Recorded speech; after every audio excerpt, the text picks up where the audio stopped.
Meghanada, also known as Indrajit, was a crown prince of Lanka and was renowned for conquering Indraloka.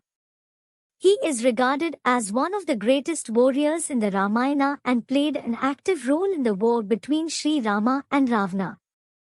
Using the Brahmastra, Indrajit killed 670 million vanaras in a single day, nearly exterminating the entire vanara race. No warrior had ever achieved this statistical feat before in the Ramayana.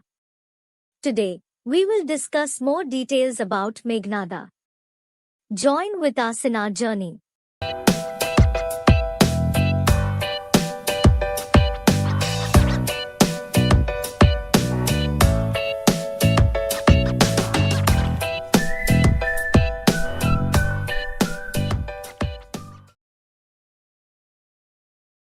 Meghanada was the oldest son of Ravana and Mandodari. Ravana harbored great aspirations for his son, desiring him to become the supreme warrior and possess immense knowledge. As a renowned astrologer with extraordinary powers, Ravana sought immortality for his son, Meghanada. He commanded the planets and constellations to align precisely during Meghanada's birth, utilizing his authority and awe-inspiring might. All celestial bodies obediently assumed their designated positions, resulting in Meghanada's horoscope boosting a rare alignment, with all planets converging favorably in the 11th house. However, despite Ravana's authority, Shani boldly defied his orders and took residence in the 12th house of Meghanada's horoscope. Consequently, Meghanada was fated to be defeated by Lakshmana in the war between Shri Rama and Ravana. Meghanada was not only a formidable warrior but also skilled in magical warfare, sorcery, and tantra. His wife was Sulochana, the daughter of King Sheshanaga. He was not like Ravana; he never lusted after anyone else. The relationship between Sulochana and Meghanada was very deep. During the war, Sulochana willingly sent him into battle, having faith in her husband's abilities. She knew it would be detrimental to send him away in sorrow. In Tamil, the name Meghanathan derives its literal meaning as the Lord of Clouds, formed by combining the words Megham and Nathan, which symbolize clouds and Lord, respectively. This name was bestowed upon him due to the resonance of his birth cry resembling thunder, evoking the power and magnificence of clouds. On the other hand, in Sanskrit, the name Indrajit translates literally as the conqueror of Indra, highlighting his triumph over the king of Devas. Furthermore, he is recognized by several other names, including Shakrajit, Ravani, Vasvajit, and Varidanda.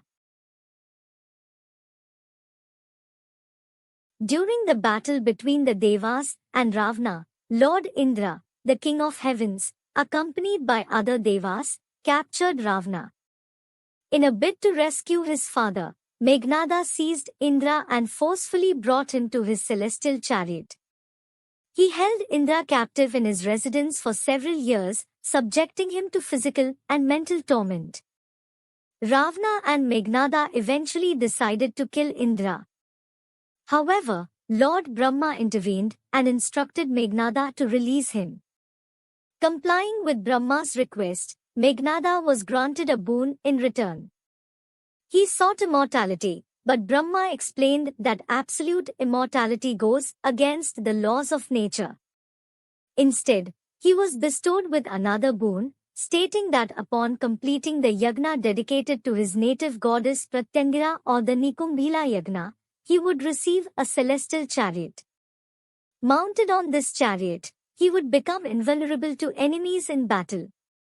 Brahma also cautioned that anyone who would disrupt this yagna would also be the cause of his demise. Impressed by his valor, Brahma bestowed upon him the title Indrajit, meaning the conqueror of Indra. Additionally, Meghanada received another boon from Brahma, assuring him that only an ordinary man who had not slept for 12 continuous years would be able to bring about his end. On the first day of his battle with Shri Rama's army, Indrajit was swift with his weapons. However, Angada, the prince of Kishkindha, managed to defeat Indrajit and forced him to retreat.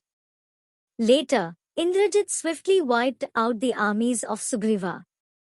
He employed illusion tactics and sorcery to summon Rama and Lakshmana for a direct combat. When they appeared before him, he fought fiercely and unleashed his most nefarious weapon, Nagapasha, a trap made of 1,000,000 snakes. Rama and Lakshmana fell to the ground, breathless. They were eventually rescued by Garuda, at the behest of Hanuman. When Indrajit discovered that both Sri Rama and Lakshmana had been rescued by Garuda and were still alive, he was livid and vowed to kill at least one of the brothers on that day. When the battle started, he used all his force to wreak havoc on the armies of Sugriva. That's when, using the Brahmastra, Indrajit killed 670 million vanaras, nearly exterminating the entirety of the vanara race. At this point, Lakshmana appeared before him and fought him fiercely. Indrajit used his supreme magical powers, darting across the clouds and skies like a bolt of lightning. He combined his skills of sorcery and illusion warfare, repeatedly vanishing and reappearing behind Lakshmana's back. Although he was invisible, his arrows injured Lakshmana.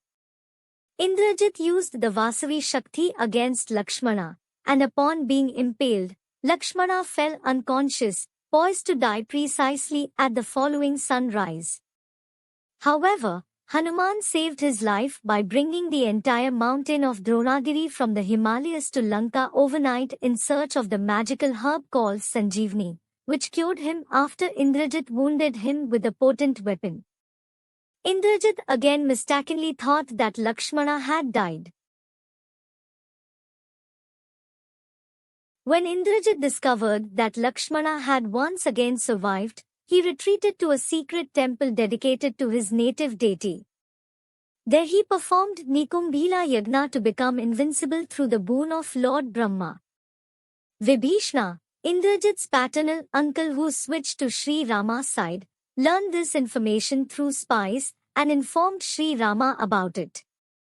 Seizing the opportunity, Lakshmana and Vibhishana devised a plan to confront Indrajit. Indrajit was forbidden to use weapons in the Yagna place. As narrated in the Valmiki Ramayana, when Lakshmana's forces destroyed Indrajit's Yagna, the enraged Indrajit stormed out of the temple cave. The sight of his uncle Vibhishana standing alongside Lakshmana multiplied Indrajit's fury manifold. Determined to eliminate both Vibhishana and Lakshmana once and for all, Indrajit unleashed the Brahmastra, a powerful weapon he had kept in reserve to punish Vibhishana for what he perceived as treason. However, Lakshmana shielded Vibhishana, countering the Brahmastra. This event completely changed Indrajit's perception of Lakshmana, and he realized that he was fighting against Narayana and Adishesha, as people had said. Lakshmana met the criteria to defeat Indrajit by disrupting the yagna and remaining awake for more than 12 years. Lakshmana stayed awake for 12 years to serve Shri Rama and Sita Mata. Briefly disappearing from the battlefield, Indrajit returned to Ravana at the royal palace, reporting the developments and suggesting that his father make peace with Shri Rama. Blinded by pride, Ravana remained stubborn and dismissive, accusing Indrajit of cowardice for leaving the battlefield. This accusation momentarily provoked Indrajit's anger. He yelled uncontrollably, striking fear even in Ravana's mighty heart. However, Indrajit quickly apologized and clarified that his utmost duty as a son was to serve Ravana's best interests. He vowed never to abandon his father, even in the face of death. Preparing to return to the battle, knowing that he confronted a heavenly incarnation destined to end his life, Indrajit bid his final farewells to his parents and his wife. He took comfort in the knowledge that Adishesha would be the one to end his life. Indrajit then rejoined the battlefield, employing all his expertise in illusion warfare and sorcery to fight Lakshmana. However, his arrows failed to harm Lakshmana, as Lakshmana was an incarnation of Shesha, the divine serpent. Eventually, Lakshmana decapitated Indrajit with the Anjali Kastra, a weapon capable of severing heads. Indrajit's story exemplifies the cost of choosing love over dharma, a lesson that resonates our world today. And remember this verse from Yajurveda. Speak the truth, practice righteousness. Let there be no neglect of dharma. Cultivate prosperity by dharma.